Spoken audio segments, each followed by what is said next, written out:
everyone, Pineapple here with the beginning of the end of One Piece's live-action Season 1, Episode 7, The Girl with the Sawfish Tattoo. We finished off Baratier last episode with Nami leaving with Arlong, clearly convincing the fish not to rip Luffy's throat out, and the crew plus our newest member Sanji heading for Nami. So let's see how far they get as we get into the episode. Buggy is steering them to Arlong in trade for his body back, but he's not exactly making any friends. Meanwhile, the crew speculate on Nami's reasons, Zoro seeming pissed while Sanji shows his woman-oriented demeanor. Yeah, well, tattoos don't tell the whole story, and like any woman, she is a mystery to be unraveled. Nami made her choice. You don't know why? The only thing I want to hear from you at the dinner special.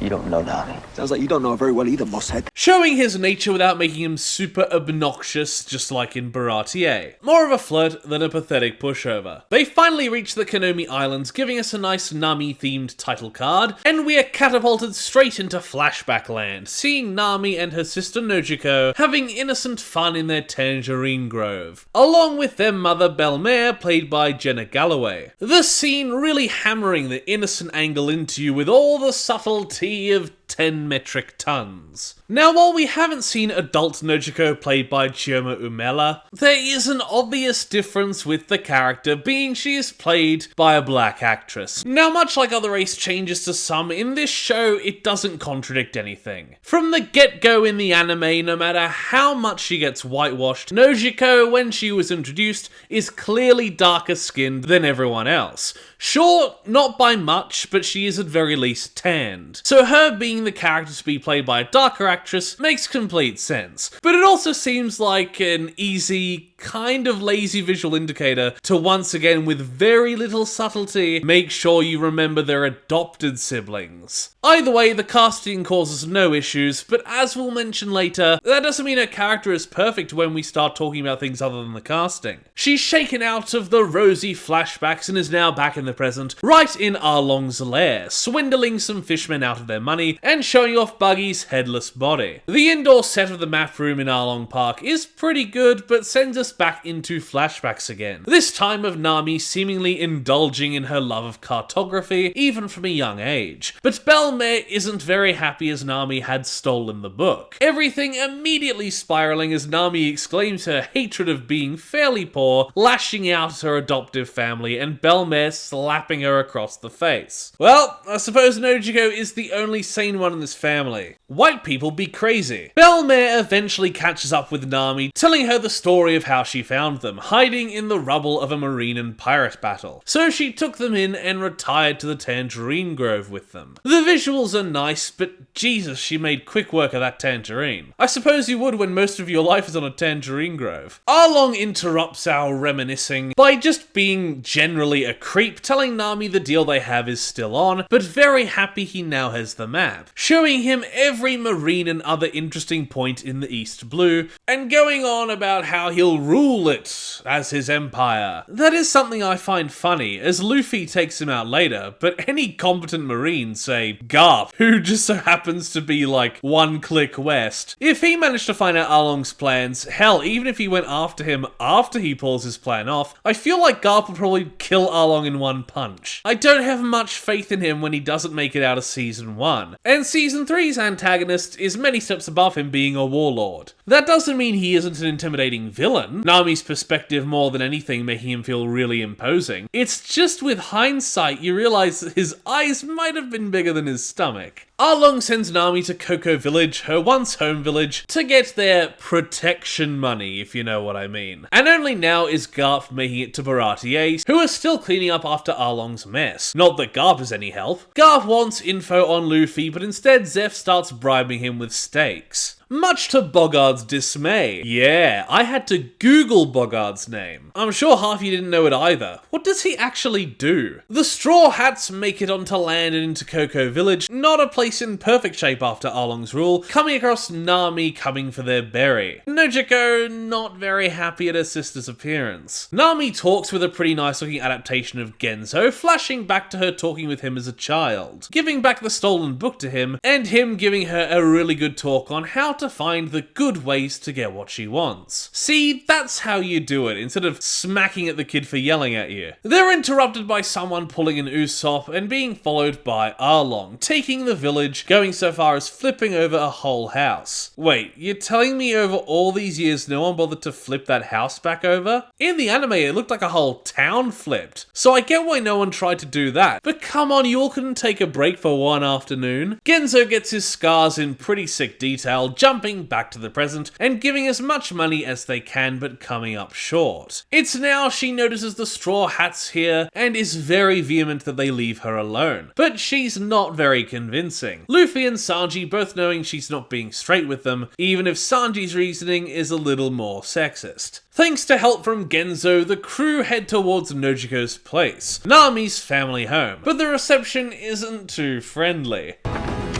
Whoa! Turn around and leave. Now. That's what I've been saying. Nojiko is very angry with Nami, disgusted with her antics, but they buy their way into her good graces with Sanji's cooking. Now, this is my major gripe with the season. Not Sanji's cooking, but Nojiko's disgust with Nami. Now, in the anime, Nami is acting evil for the sake of her village. The deal from before, much like in the live action, being that she can buy the village out with enough funds, and in the original, Nojiko, and if I remember correctly, the townspeople, or at least Genzo, know why Nami is doing bad and pretend to despise her, hoping she'll give up on them and run away, to give her a chance to live a life free of the burden of saving them. But here, they just despise her, and Nojiko, who in the original got her tattoos to match Nami's to make her feel less alone, still has them without the reason behind them. A fatal flaw with Adaptation is including details or moments without understanding them, making them feel poorly done or needless.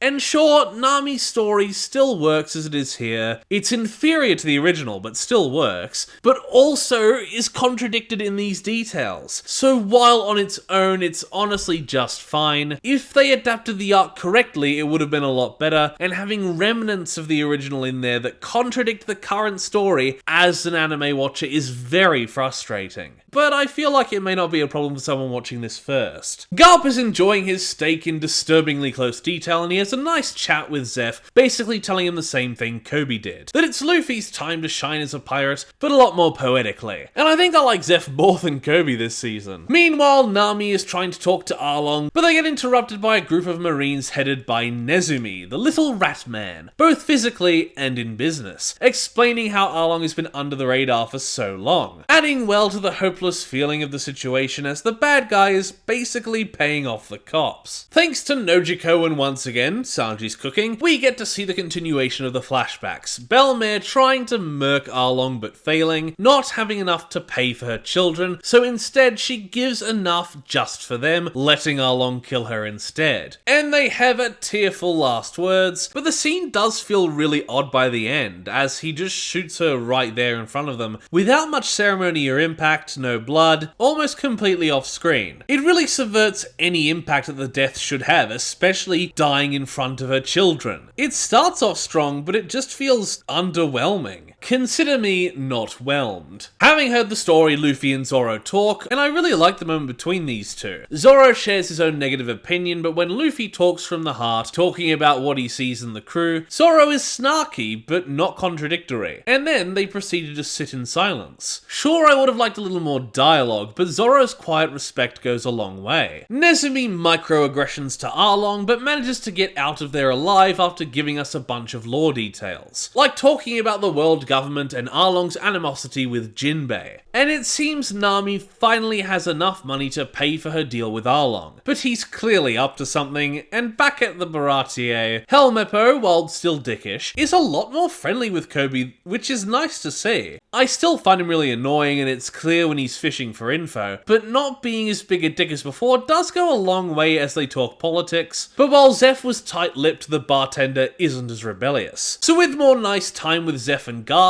coming clean that he really just doesn't want to see the things that happened to Gold Roger to happen to Luffy, and a Jaya reference. Wow, there are more Sky Island Saga references these past two episodes than I remember there being. They head on out into the direction of the Konomi Islands. Buggy gets some more mugging, but Nami is busy digging up Belmare's corpse. oh, that's not fun. But in reality, this is where she's been keeping the money. Nojiko very offended at the grave desecration, and without knowing the truth, very understandably. But with the help of flashbacks, we see Nami making her deal with Arlong, giving him her exceptional mapping skills, joining his crew, and setting the price to buy the village back from him. Nojiko is now angry Nami refused to tell her, Nami having felt she had to do it on her own to save them. Like I said before, it's still fairly well done on its own, but when you've seen the anime, it does feel a little insulting with how half-assed they've tried to go both ways with it. Nezumi arrives and takes the obviously stolen loot, him very clearly working for Arlong, not the sharpest tool in the shed. And once again, even with Emily Rudd's fantastic acting, the direction and filming leaves a lot to be desired. Look at this guy slowly and carefully putting the money back in, it's so distracting. Arlong feels this victory over Nami was enough to start making speeches to his people about once again ruling the world. It's performed well, but once again with bad jumpy editing. And Nami collapses, this also not very well done. Now I'm not knocking the acting, she's excellent, but she stops for no reason. There's not a sign that she gives up in hopelessness or anything, she just kind of stops in the middle of the road, and that's the point that Luffy and the rest of the crew happen to be at. And I hate to keep calling back to the original, but like I say, even when aspects here aren't that good, this is still an alright episode, but once again they miss the mark as an adaptation completely. Originally, she collapses thinking that everyone she has spent her time protecting were about to get themselves killed for her. Here, she collapses after being betrayed and stabs herself. It's still good and very well acted, but much like her relationship with Nojiko, without those extra layers, the story feels a lot cheaper. Luffy finds her self-mutilating in gruesome fashion and decides to help her in the most stilted declaration I've seen. Of course I will! Seriously, that just doesn't fit. I think that's the only time I've been genuinely disappointed with Iñaki Godoy's line reads. The others' close-ups as they agree to fight also feel pretty stilted. Right.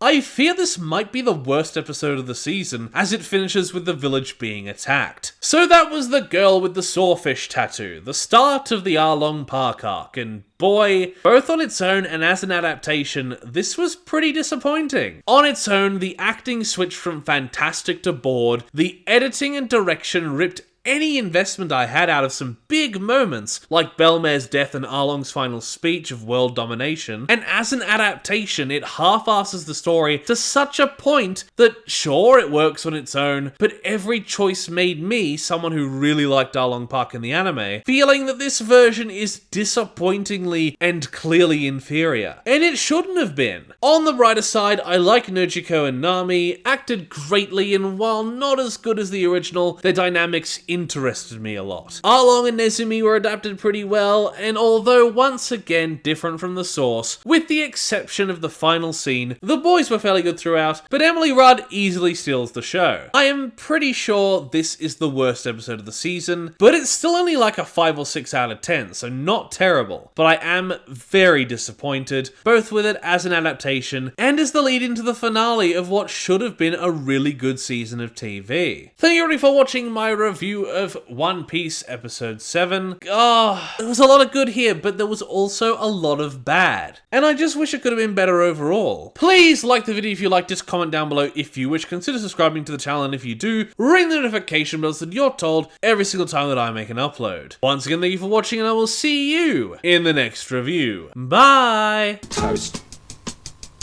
A little piece of toast. Because there's so much to choose from. There's brown bread, white bread, all sorts of wholemeal bread. It comes in funny packages with writing on the side.